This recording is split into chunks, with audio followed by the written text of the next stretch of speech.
marka hore magacayga waxa waaye Shukri Axmed Maxamed waxaan ku dhashay magaalada Baydhabo da'deedana waa 24 jir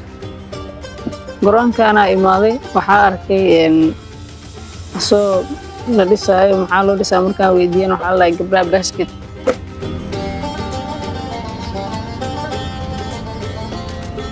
meesha meel garaash iska ahayd waa la sameeyay boora lagu xiray marka waxay tiri maamo xamarna looga keenay tiri maamadii aan la qabsaday waxa tiri gabdhihii kale oo meesha ka ciyaarayay waa qof bunuun ciyaari jir camal aan way kaaday tiri ciyaartan sababta ku soo galay waxay tahay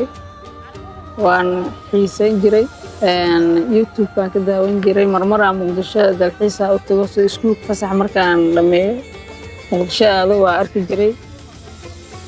waxaan rabaa in aan hogaamiyo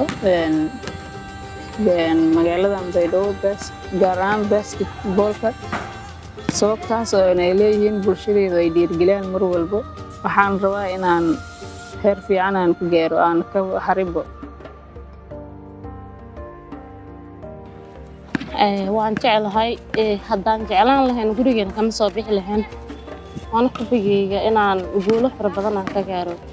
waxaan u doorto waxay tahay in aan matalo gobolkayga Koonfur Galbeed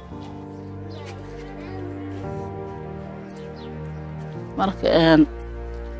waxbarashadeeda macnaha oo iskuulka bay gaftay Soomaaliya macnaha baaskilka inay macnaha xoojisato oo isku seef garayso Soomaalidana waa ogtaa afkeeda ma istaago inantaada waxaan hadee barato shaqo gaal waay oo falaalaysa kan waay saan waay wadankeed hooyo hal u halgamaysa waxa uu taageersanahay inay ay wadanka horumarkiisa ahaato